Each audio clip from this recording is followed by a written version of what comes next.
আসসালামু আলাইকুম, welcome back to my channel Anamika's kitchen. আপনাদের সকলকে স্বাগতম জানাচ্ছি আমার নতুন রেসিপি দেখার জন্য। আজকের রেসিপিটা হলো একদম স্পেশাল, কুরবানি স্পেশাল। তো কুরবানি ঈদে সবাই কিন্তু এই রেসিপিটা চায়। এই রেসিপিটা হলো আজকের স্পেশাল গরুর মগজ ভুনা। কেউ কেউ এটাকে বলে থাকে গরুর ব্রেন ভুনা, যে যেটাকে বলে খুশি থাকে।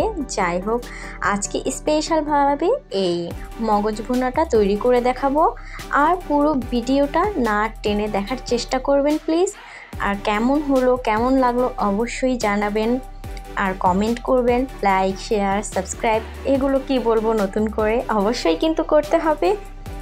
আর দেখুন দেখতে কতটা লোভনীয় লাগছে আর কতটা সুস্বাদু লাগছে, একদম এতটা লোভনীয় আর সুস্বাদু বলার বাহিরে। গরম গরম ভাত দিয়ে এই মগজ ভুনাটা এক নিমেষেই যেন শেষ হয়ে যায়। তো চলুন রেসিপিতে চলে যাই। তো এখানে মগজ নিয়ে নেওয়া হয়েছে পরিষ্কার করে। মগজের যে রগগুলো থাকে সেই রগগুলো ফেলে দেওয়া হয়েছে। আর আম্মুর হাতের এই মগজ ভুনাটা কিন্তু খুবই স্পেশাল, খুবই ভালো লাগে।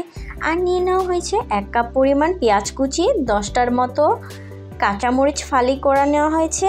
এখন একটা কড়াইতে পরিমাণ মতো তেল নিয়ে নেওয়া হলো। তেলটা হালকা একটু গরম হওয়ার পর দিয়ে দেব এখানে তেজপাতা। আর আপনারা অবশ্যই তেজপাতার সাথে 2টো এলাচি, 2টো দারচিনি দিয়ে নেবেন। আসলে আমি মিস্টেক করেছি একটু, যেটা আমি পরে দিয়েছি, প্রথম দিকে খেয়াল করতে পারিনি ভিডিওর জন্য। তো আপনারা অবশ্যই দিয়ে নেবেন, আপনাদের কিন্তু আমি বলে দিলাম। এখন ভালো করে লাল হওয়া পর্যন্ত অনবরত একটু নাড়াচাড়া করতে হবে পেঁয়াজগুলো নরম হওয়ার জন্য একটু অপেক্ষা করব। তারপর ভালো মতন মশলাটা দিয়ে কষিয়ে নেব। মশলাটা কিন্তু অবশ্যই পরিমাণ মতো দিতে হবে, একদম অতিরিক্তও দেওয়া যাবে না, একদম কমও দেওয়া যাবে না। তো পুরো ভিডিওটা অবশ্যই দেখবেন।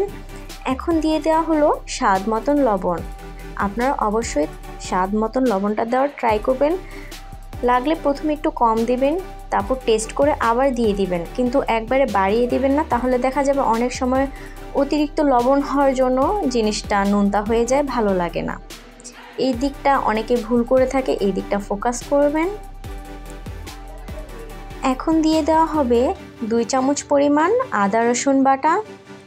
আর আমি একটু পানি দিয়ে নিয়েছি, কারণ পেঁয়াজটা নিচে লেগে বা পুড়ে যেতে পারে মশলাগুলো দিতে দিতে, তার জন্য সামান্য একটু পানি দিয়ে নিতে পারেন, তাহলে দেখবেন পেঁয়াজগুলো লাগছে না।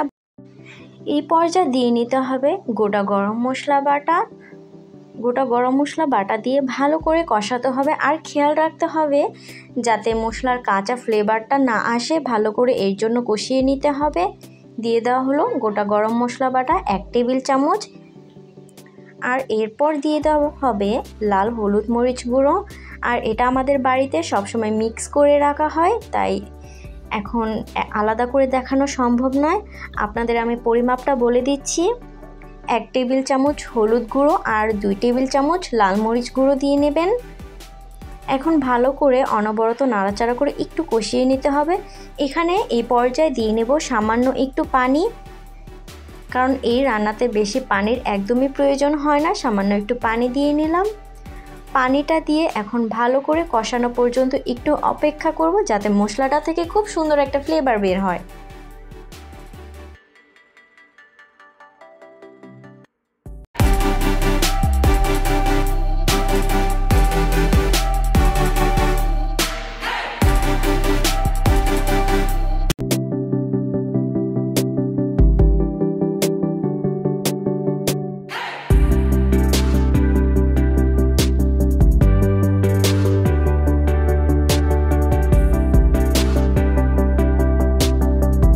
দেখুন অলরেডি মশলাটা একদম পারফেক্টভাবে কষানো হয়ে গিয়েছে। মশলাটার গায়ে গায়ে কি সুন্দর তেল ভেসে উঠেছে, তার মানে মশলাটা একদম পারফেক্ট হয়েছে আর সুন্দর একটা ফ্লেভারও আসছে।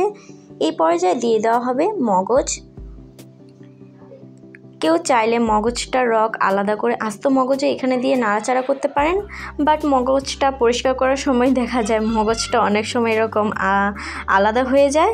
তো এখন এই পর্যায়ে দিয়ে নেওয়া হবে কাঁচামরিচ কুচি। তো কাঁচামরিচটা দিয়ে অবশ্যই ভালো করে নাড়াচাড়া করতে হবে। কেউ চাইলে একটু ঝাল বেশি দিতে পারেন, কেউ চাইলে ঝালটা কম দিতে পারেন, এটা আপনাদের ব্যক্তিগত ইচ্ছা বা পছন্দ। এখন সামান্য একটু পানি দেওয়া হয়েছে, সামান্য একটু পানি দিয়ে এখন ঢেকে দেওয়া হলো 10 মিনিটের জন্য। ফিরে আসলাম আমরা 10 মিনিট পর। তো দেখুন 10 মিনিট পর একদম অলরেডি অনেকটা কুকড হয়ে গিয়েছে। এখন পানিটা শুকানো পর্যন্ত আমরা একটু অপেক্ষা করব। কেউ চাইলে পানিটা শুকিয়ে আরও ভাজা ভাজা করে নিতে পারেন। অনেকে দেখা যায় মগজ ভুনাটা একদম অতিরিক্ত ভাজা ভাজা পছন্দ করে, চাইলে সেটাও করে নিতে পারেন। তো আমি একদম অতিরিক্ত ভাজা ভাজাও করব না, অতিরিক্ত শুকনাও রাখবো না। তো দেখুন পানিটা অলরেডি শুকিয়ে গিয়েছে সুন্দরভাবে, আর খুব সুন্দর একটা ফ্লেভার আসছে, কিন্তু দেখতেও মাশাআল্লাহ খুব সুন্দর লাগছে, লোভনীয় একদম। তো এই তো আজকের মগজ রেসিপি কেমন লাগলো বলুন। এখন সুন্দর করে আপনাদের সামনে একটু পরিবেশন করে নেব। আর আপনারা চাইলে এরকম সুন্দর করে মগজ ভুনাটা তৈরি করে নিতে পারেন বাসায় চটজলদি। দেখবেন বাসার সকলে প্রশংসা করতে আপনার বাধ্য হবে, একবার ট্রাই করে দেখবেন। তো এই তো মগজটা একদম সুন্দরভাবে পরিবেশন হয়ে গিয়েছে, কেমন লাগলো অবশ্যই জানাবেন। আর সবাই লাইক করবেন, কমেন্ট করবেন, সাবস্ক্রাইব করে পাশে থাকবেন। আপনাদের সাপোর্টে আমি এই পর্যন্ত আসতে পেরেছি, আপনাদেরকে অসংখ্য ধন্যবাদ জানাই। এইভাবে সবাই আমার পাশে থাকবেন প্লিজ। তো আজকে এই পর্যন্তই থাকলো, নেক্সট ভিডিও দেখার জন্য আমন্ত্রণ রইল। আর রেসিপিটা কেমন লেগেছে অবশ্যই জানাতে ভুলবেন না। এইভাবে পাশে থাকবেন, সাপোর্ট করবেন। আপনাদের অসংখ্য ধন্যবাদ। আজকে এই পর্যন্তই। আল্লাহ হাফেজ।